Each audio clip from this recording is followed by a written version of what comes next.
Question number 4. If tan of theta is equal to 3 over square root of 2, then find the remaining trigonometric ratios when theta lies in first quadrant.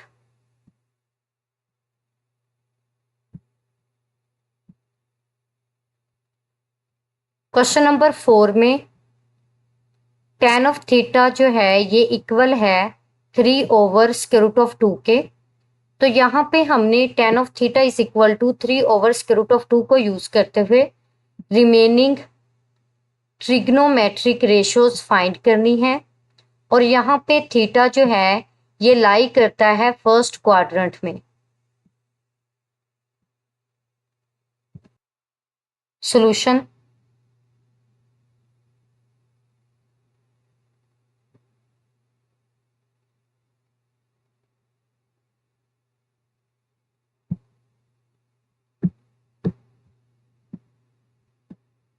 तो देखिए यहाँ पे first of all हमारे पास given है 3 over square root of 2 जो कि value है tan ऑफ थीटा की, यानी tan ऑफ थीटा जो है ये इक्वल है 3 ओवर स्क्वायर रूट ऑफ 2 के। तो देखिए यहाँ पे अगर हम एक ट्राइंगल फॉर्म करते हैं, राइट एंगल्ड ट्राइंगल ABC, और यहाँ पे एंगल थीटा है और थीटा को फॉर्म करने वाली टू साइड्स में एक साइड जो है ये बेस है और जो स्लोप टाइप है ये हाइपोटेनियस है।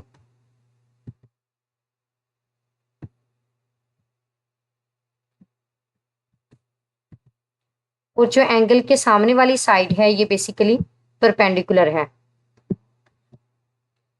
तो अब देखें यहाँ पे ए के सामने वाली साइड को हम स्मॉल ए का नेम असाइन करेंगे और बी के सामने वाली साइड स्मॉल बी और सी के सामने वाली साइड स्मॉल सी। अगर हम tan ऑफ थीटा का जनरल फार्मूला यहाँ पे यूज करें जो कि इक्वल है परपेंडिकुलर ओवर बेस के, तो यहाँ पे परपेंडिकुलर जो है ये इक्वल है 3 के और बेस जो है ये इक्वल है स्क्वायर रूट ऑफ 2 के, यानी स्मॉल ए की जो वैल्यू है ये इक्वल है 3 के और स्मॉल सी की जो वैल्यू है ये इक्वल है स्क्वायर रूट ऑफ 2 के। और यहाँ पे हमने स्मॉल बी की वैल्यू फाइंड आउट करनी है। तो इसके लिए हम पैथागोरस थ्योरम को अप्लाई करेंगे बाय पैथागोरस थ्योरम। तो अगर हम पैथागोरस थ्योरम को अप्लाई करते हैं तो यहाँ पे हाइपोटेनियस का स्क्वायर जो है ये इक्वल होगा square of hypotenuse is equal to square of perpendicular plus square of base.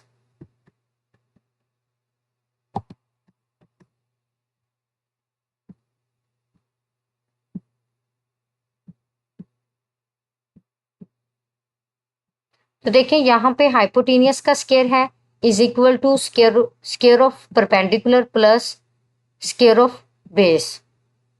तो यहाँ पे हमने बी की वैल्यू फाइंड करनी है, तो बी स्क्वायर को एज इट इज ही राइट कर देंगे इज इक्वल टू ए जो है ये इक्वल है 3 के स्क्वायर ऑफ 3 और बी सी इक्वल है स्क्वायर रूट ऑफ 2 के। तो यहाँ पे स्क्वायर रूट ऑफ 2, तो 3 का स्क्वायर इक्वल होगा 9 के और यहाँ पे स्क्वायर रूट से कैंसिल हो जाएगा तो इक्वल होगा ये 2 के। तो यहाँ पे बी स्क्वायर जो है ये इक्वल है 9 प्लस 2 के, 9 प्लस 2 इक्वल होगा 11 के। तो यहाँ पे बी जो है ये हमने वैल्यू बी की फाइंड आउट करनी है, तो यहाँ पे स्क्वायर ऑफ बी है। तो स्क्वायर को खत्म करने के लिए हमें बोथ साइड्स में स्क्वायर रूट लेना होगा। जब हम स्क्वायर रूट लेंगे तो स्क्वायर रूट से कैंसिल होके यहाँ पे हमारे पास रिजल्ट बी बनेगा is equal to square root of 11। और जबकि हाइपोटेनियस की वैल्यू जो है ये इक्वल है स्क्वायर रूट ऑफ 11 के। अब हमने remaining trigonometric ratios find out करनी है। तो देखिए साइन ऑफ थीटा जो है ये इक्वल है परपेंडिकुलर ओवर हाइपोटेनियस के। परपेंडिकुलर को ए से रिप्रेजेंट किया गया है और हाइपोटेनियस को बी से। नाउ पुटिंग वैल्यूज, ए जो है ये इक्वल है 3 के और बी जो है ये इक्वल है स्क्वायर रूट ऑफ 11 के। सो 3 ओवर स्क्वायर रूट ऑफ 11 और कोसिकेंट थीटा जो है ये रेसिप्रोकल है साइन ऑफ थीटा का। तो कोसिकेंट थीटा जो है ये इक्वल होगा हाइपोटेनियस ओवर परपेंडिकुलर के। हाइपोटेनियस इक्वल है बी के और बी इक्वल है स्क्वायर रूट ऑफ 11 के, और परपेंडिकुलर इक्वल है ए के और ए इक्वल है 3 के। तो यहाँ पे कोसिकेंट थीटा जो है ये इक्वल है स्क्वायर रूट ऑफ 11 ओवर 3 के, और कोस ऑफ थीटा जो है ये इक्वल है बेस ओवर हाइपोटेनियस के। बेस को सी से रिप्रेजेंट किया गया है और हाइपोटेनियस को बी से। सी इक्वल है स्क्वायर रूट ऑफ 2 के और बी इक्वल है स्क्वायर रूट ऑफ 11 के। तो यहाँ पे कोस ऑफ थीटा जो है ये इक्वल है square root of 2 over square root of 11 के, और सीकेंट थीटा जो है ये रेसिप्रोकल है कोस ऑफ थीटा का। तो सीकेंट ऑफ थीटा जो है ये इक्वल होगा हाइपोटेनियस ओवर बेस के। हाइपोटेनियस इक्वल है बी के और बी इक्वल है स्क्वायर रूट ऑफ 11 के, और बेस इक्वल है, बेस को रिप्रेजेंट किया गया है सी से जो कि इक्वल है स्क्वायर रूट ऑफ 2 के। तो यहाँ पे सीकेंट थीटा जो है ये इक्वल है square root of 11 over square root of 2 के। तो देखें यहाँ पे हम square root of 2 over square root of 11 को राइट कर सकते हैं स्क्वायर रूट ऑफ 2 ओवर 11 की फॉर्म में।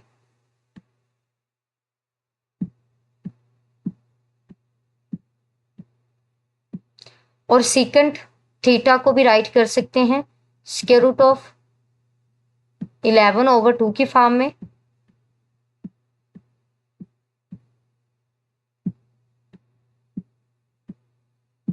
तो अब हमने लास्ट पे फाइंड आउट करना है coat of theta.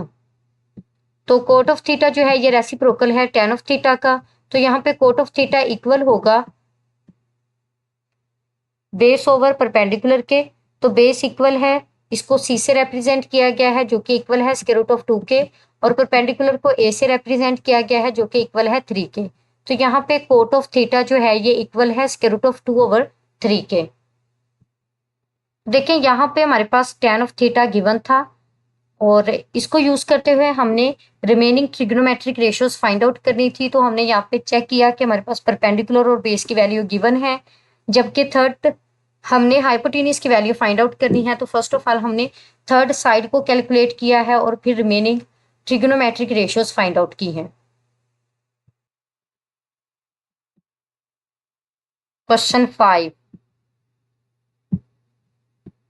From a point on the ground the angle of elevation to the top of a 30-meter high building is 28 degree. How far is the point from the base of the building? Question number 5 में given है कि ground पे एक point से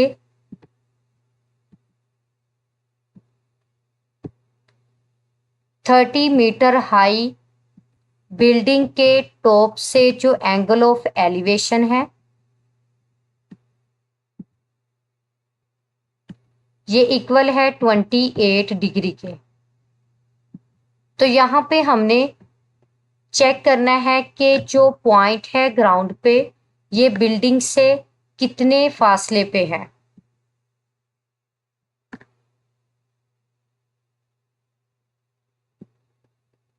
building की base से कितने फासले पे है। तो देखें यहाँ पे गिवन है कि एक बिल्डिंग है जिसकी हाइट गिवन है और इक्वल है 30 मीटर के, और ग्राउंड पे एक पॉइंट है। इस पॉइंट से बिल्डिंग के टॉप का जो एंगल ऑफ एलिवेशन है ये इक्वल है 28 डिग्री के। तो यहाँ पे हमने चेक करना है कि जो पॉइंट है ये बिल्डिंग की बेस से कितने डिस्टेंस पे है। सॉल्यूशन देखिए यहाँ पे हमने लेट किया है कि हमारे पास एक बिल्डिंग है बी सी जिसकी हाइट जो है ये इक्वल है 30 मीटर के, और ग्राउंड पे एक पॉइंट ए है। इससे बिल्डिंग के टॉप का जो एंगल ऑफ एलिवेशन है ये इक्वल है 28 डिग्री के। तो यहाँ पे हमने पॉइंट ए से बिल्डिंग की बेसमेंट बी तक का डिस्टेंस जो है ये फाइंड आउट करना है। यानी हमारे पास परपेंडिकुलर गिवन है और बेस हमने कैलकुलेट करनी है।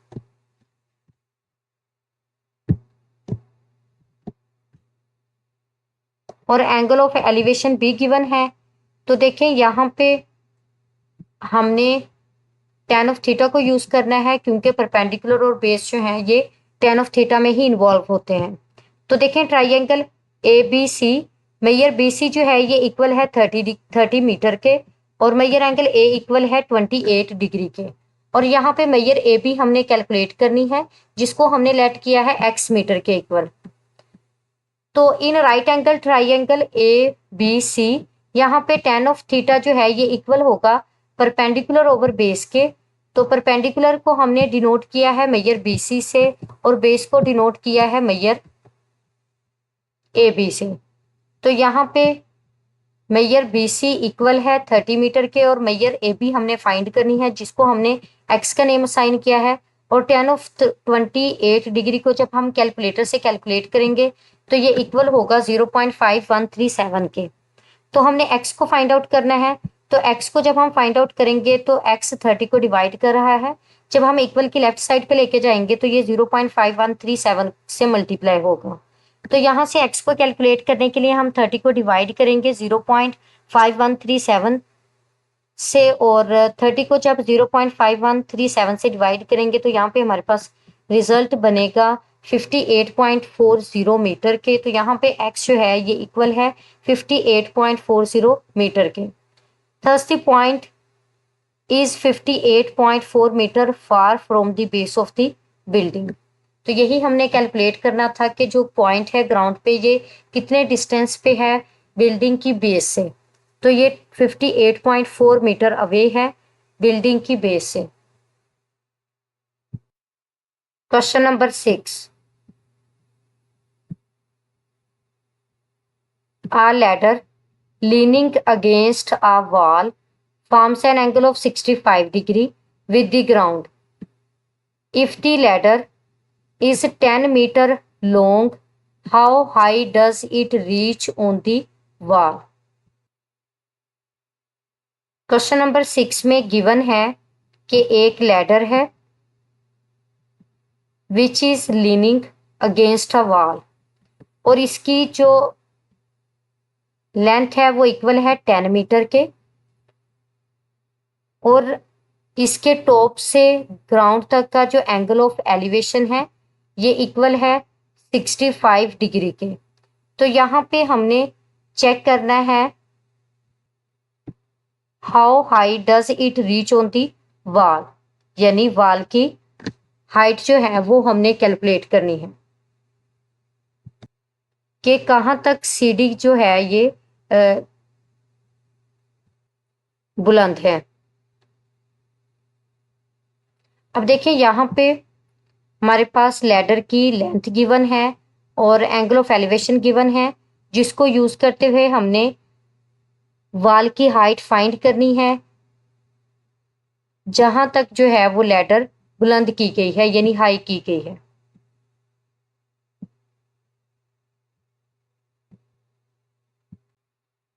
सॉल्यूशन,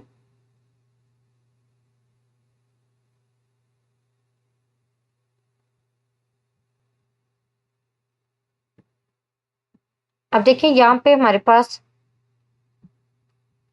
एक लैडर है which is leaning against the wall.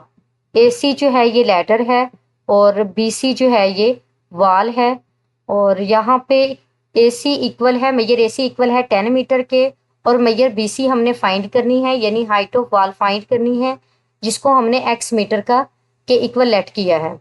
और यहाँ पे एंगल ऑफ एलिवेशन जो है ये इक्वल है 65 डिग्री के। तो देखें यहाँ पे हमारे पास एंगल गिवन है और परपेंडिकुलर को हमने कैलकुलेट करना है, जबकि हाइपोटेनियस भी हमारे पास गिवन है। तो यहाँ पे हाइपोटेनियस और परपेंडिकुलर ही इन्वॉल्व है, तो हमने वो ट्रिग्नोमेट्रिक रेशियो यूज करनी है जिसमें परपेंडिकुलर और हाइपोटेनियस दोनों ही इन्वॉल्व होंगे। सो साइन ऑफ थीटा को हम यूज करेंगे।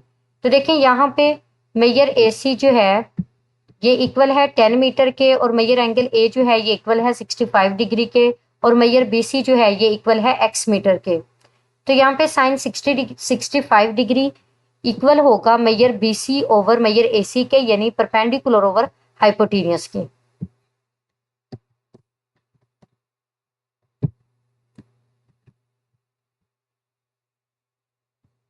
नाउ पुटिंग वैल्यूज, तो मेजर BC जो है ये इक्वल है, ये हमने इसको फाइंड आउट करना है, और मेजर AC जो है ये इक्वल है 10 मीटर के। तो देखिए यहाँ पे साइन 65 डिग्री जो है ये इक्वल होगा 0.906 के, और इज इक्वल टू x/10। यहाँ पे 10x को डिवाइड कर रहा है, जब हम इसे इक्वल की लेफ्ट साइड में लेके जाएंगे तो ये 0.906 से मल्टीप्लाई होगा। तो जब हम मल्टीप्लाई करेंगे तो यहाँ पे हमारे पास डेसिमल पॉइंट जो है वो राइट साइड में मूव करेगा, और रिजल्ट जो है ये इक्वल होगा 9.06 मीटर के। तो देखें यहाँ पे हाइट ऑफ वॉल जो है ये इक्वल है 9.06 मीटर के, जो कि हमने फाइंड करनी थी।